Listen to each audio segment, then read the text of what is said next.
तो दोस्तों आप भी अगर माता वैष्णो देवी का यात्रा करना चाहते हैं वो भी कम बजट में, और मैं आपको इस वीडियो में बताऊंगा कि आप कैसे मात्र 2000 में श्री माता वैष्णो देवी का यात्रा कर सकते हैं।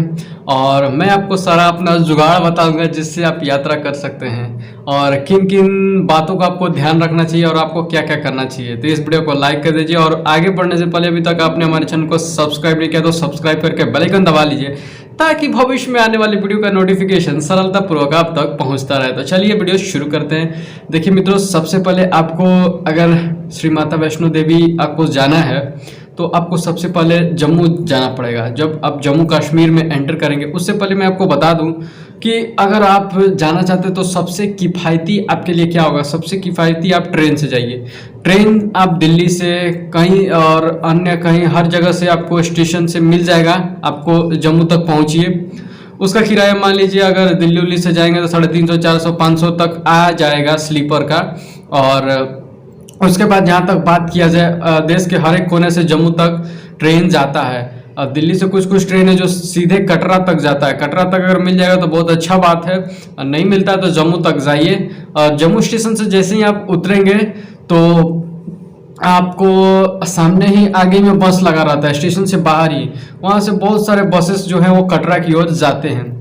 तो कटरा की ओर जो भी बस जाते हैं तो उसमें एक बस जो रहेगा ना वो कम से कम आपसे 130 140 रुपया मांगेगा, और एक जो बस रहेगा वो आपसे 100 रुपया मांगेगा।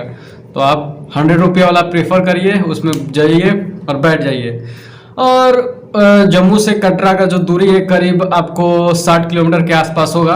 और वहाँ से आप कटरा बस से जाइए, और जाने के बाद जैसे ही आप उतरेंगे ना तो आप अगर सिंगल हैं या फिर डबल है तो डॉर्मेट्री ले लीजिए, नहीं तो आधा आधा शेयरिंग में रूम ले लीजिए, आपको सस्ता पड़ेगा। डॉर्मेट्री ले लीजिए, 200 रुपया तक मिल जाएगा आपको, और लॉकर ले लीजिए।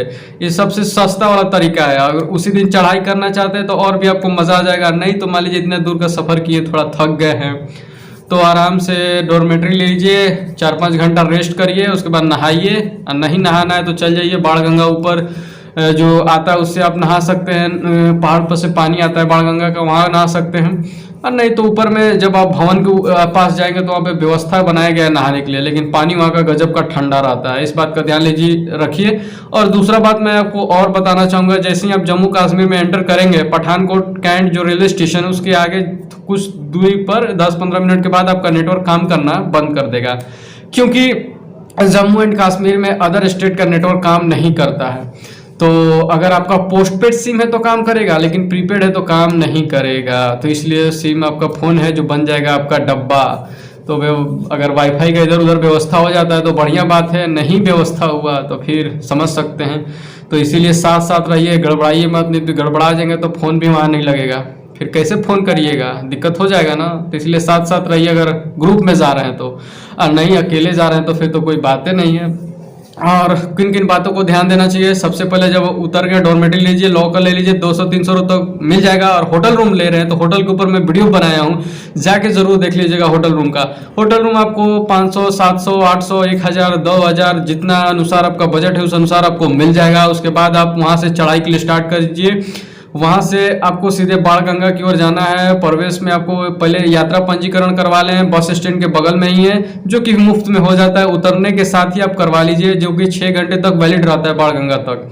तो उसको आप जल्दी से करवा लीजिए। उसके बाद पर्ची, यात्रा पर्ची लेके फट से चल जाइए। और वो जो यात्रा पर्ची है 6 घंटे तक ही मान्य रहता है। तो यात्रा पर्ची लेने के बाद निकल जाइए। उसके बाद आपको क्या क्या बात में ध्यान रखना है, तो जैसे आप जो भी खाने पीने का सामान है आप बाहर ले लीजिए, क्योंकि ऊपर पहाड़ पे लेंगे ना तो जो चीज़ है ना उसको 5 रुपया 10 रुपया एक्स्ट्रा में मिलेगा। जो चीज़ मान लीजिए 10 रुपया का समोसा है तो वहाँ 15 रुपये का मिलेगा, 20 रुपये का चीज़ है तो 30 रुपये का मिलेगा। ऐसे ऐसे वहाँ पे सब समझ सकते हैं। और उसके बाद आपको क्या करना है, तो एक डंडा ले लीजिए, जो कि अगर कहीं और ज़्यादा जाएंगे ना तो बार्गेनिंग करेंगे तो 5-10 रुपये में भी डंडा मिल जाएगा। ऐसे 20 रुपये का एक देगा। तो देख लीजिए आपके अनुसार क्या व्यवस्था होता है, क्योंकि पहाड़ पे चढ़ना है तो ऊंचा चढ़ाई चढ़ना रहता है ना, तो आप उस अनुसार अपना बजट बना लीजिए। तो चढ़ लीजिए और वहाँ से स्टार्ट कीजिए अपना जर्नी। और 15-16 किलोमीटर के जो चढ़ाई है उसको कंप्लीट करना रहता है। उतरते समय आपको एक शॉर्टकट रास्ता बताऊंगा जिससे आप फट से उतर सकते हैं। जाते समय तो अपना व्यवस्था लीजिए और चल दीजिए, निकल लीजिए डंडा लेके। और उसके बाद वहाँ जब पहुँचेंगे तो आपको भवन के कुछ दूर पहले ही आपको लॉकर रूम मिलेगा, जहाँ पे आपका सामान वामान जमा होगा, क्योंकि गुफा में आपको चमड़ा का पर्स, बेल्ट, चश्मा, दूरबीन, कैमरा, अन्य चीज़ कोई भी चीज़ अलाउ नहीं है। तो उसको आपको लॉकर में जमा करना होगा, या फिर कोई एक पर्सन रहे वो बैठे रहे तो होगा ऐसे, नहीं तो लॉकर में जमा करिए। उसके बाद फिर आप लॉकर में जमा करने के बाद लाइन में लगिएगा। लाइन में लगने के बाद फिर जाएंगे, आपको दर्शन होगा। और प्रसाद भी जो लॉकर के कुछ देर पहले ही मिल जाता है, जो लॉकर नंबर 1 है। तो प्रसाद का रेट आपको बता देता हूँ, 50, 30, 150 इस अनुसार प्रसाद का रेट है। उस अनुसार आप ले लीजिए। चुनरी वाला प्रसाद का अलग रेट है, नॉर्मल प्रसाद का अलग रेट है, सबका अलग अलग अपना बनाया गया है। तो आप वहाँ से ले लीजिए। वहाँ से श्री माता वैष्णो देवी साइन बोर्ड जो उसके द्वारा मिलता है, तो वहाँ से ले लीजिए, चल दीजिए। और लाइन में लगने के बाद जैसे ही आपका एंट्री आता है, उनके बाद दर्शन कर लेंगे। जब निकलेंगे ना तो ऊपर सीधे एक रास्ता जाता है जो भैरव घाटी की ओर जाता है। अब ऐसा बोला जाता है कि माता वैष्णो देवी का आप दर्शन कर लिए तो भैरव घाटी का भी दर्शन कीजिए, नहीं तो उसके बिना यात्रा आपका अधूरा रहता है। क्योंकि जो भी शक्तिपीठ होते हैं, जो भी माता रानी होते हैं, उनके रक्षक होते हैं भैरव बाबा। जो भैरव बाबा होते हैं महाकाल भोलेनाथ के अवतार होते हैं, और वही रक्षा करते हैं देवी माँ का। तो वहाँ पे आप वहाँ से सीधे ऊपर जाएंगे, 2 किलोमीटर ऊपर है, पहाड़ के ऊपर चढ़ाई करना है। वो तो कुछ ऐसे पूरा चढ़ना है और बहुत ऊंचा पे है। उसके बाद वहाँ जैसे ही आप वहाँ का कर लेंगे तो वहीं से एक रास्ता है, जो वहाँ से आप नीचे कटरा जाएंगे तो 11 किलोमीटर ही पड़ेगा। और इस वाले रास्ते से अगर जाएंगे तो आपको 15-16 किलोमीटर पड़ जाएगा। तो वो रास्ता सीधे भैरव घाटी से पकड़ के सीधे जाइए, आपको बहुत ही आसान पड़ेगा। तो भैरव घाटी का दर्शन कीजिए। वहाँ भी प्रसाद मिल जाता है, वहाँ का जो साइन बोर्ड है वहाँ के द्वारा। तो वहाँ से भी दर्शन वर्शन कर लीजिए। वहाँ पे एक बड़ा सा भैरव घाटी के आगे एक बड़ा सा हॉल जैसा पहाड़ के ऊपर बनाया गया है, जो कि खुले में है। वहाँ से आपको नीचे देखने का आनंद आ जाएगा, पूरा बादलों के बीच मस्त लगता है। तो उसका भी जरूर आनंद उठाइए, मज़ा आ जाएगा। अगर घोड़े का सवारी करना चाहते हो तो ज़्यादा खर्चा बढ़ जाएगा, 1625 रुपये एक तरफ का, 1625 रुपये एक तरफ का, दोनों तरफ का अलग अलग रेट हो जाएगा। 1600 समझ सकते हैं। और हेलीकॉप्टर से जाना है तो एक तरफ का 1800 रुपया, फिर एक तरफ का 1800 रुपया, तो ज़्यादा खर्चा हो जाएगा। पैदल चलिए, तंदुरुस्त रहिए, मस्त रहिए।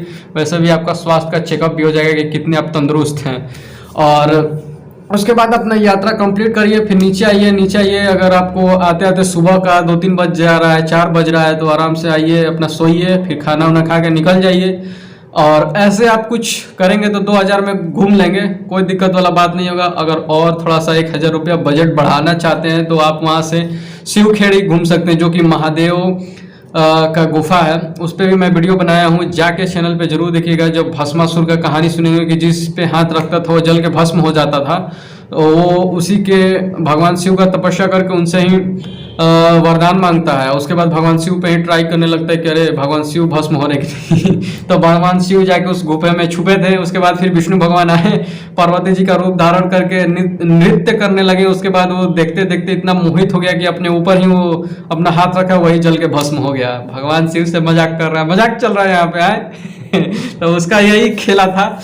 और वहां जाएंगे तो अलग मजा आ जाएगा आपको। पहले तो गुफा तक आप जाइएगा ना तो एकदम नीचे सूद के ऐसे वैसे टेढ़ा मेढ़ा अंदर घुस के जाना है, बहुत खतरनाक वाला रास्ता है। अंदर जाने के बाद एकदम गजब का आपको मजा आ जाएगा। तो वहां जरूर जाइए, अगर बजट प्रीफर कर सकते हैं तो जाइए, मजा आ जाएगा। वहां से करीब 80 या 100 किलोमीटर के दूर पे है, तो 250-300 रुपया लगता है, दोनों आना जाना कंप्लीट हो जाता है। उसके बाद आइए, वहाँ से फिर कटरा से जम्मू का बस पकड़िए, नहीं तो डायरेक्ट कटरा से ट्रेन लेके अपने डेस्टिनेशन पे आ सकते हैं। तो इस प्रकार से कुछ टिप्स है। और खाने पीने का बात कीजिए तो खाना पीना देखिए वहाँ पे महंगा मिलता है, 80 रुपये का थाली मिलता है। और जो मोमोज होता है 50 रुपये का एक प्लेट मिलता है।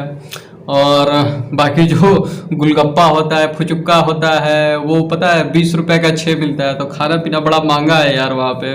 तो देखिए, जहाँ अगर बार्गेनिंग करिए बढ़िया मिल जाता है तो ठीक है, नहीं पैसा बचाना है तो मेरा बात सुनिए।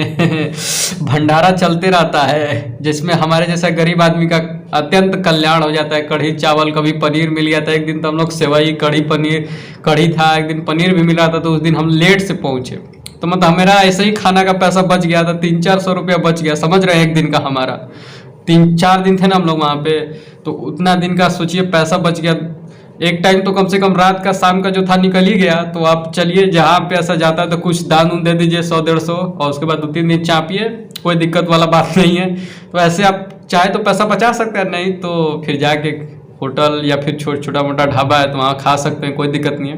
तो आशा करते हैं कि इस वीडियो से आप समझ गए कि कम 2,000 रुपये में आप कैसे संपूर्ण माता वैष्णो देवी का यात्रा कर सकते हैं। अगर बचाना चाहें तो आपका और भी पैसा बच जाएगा। ठीक है, तो इस वीडियो को लाइक कर दीजिएगा और जरूर शेयर कीजिएगा। जो भी अगर माता वैष्णो देवी तक जाना चाहते हैं तो उनको भी कुछ टिप्स मिल जाएगा। तो फिलहाल इस वीडियो में इतना ही, फिर एक वीडियो में आपसे मिलेंगे, तब तक के लिए नमस्कार, जय माता।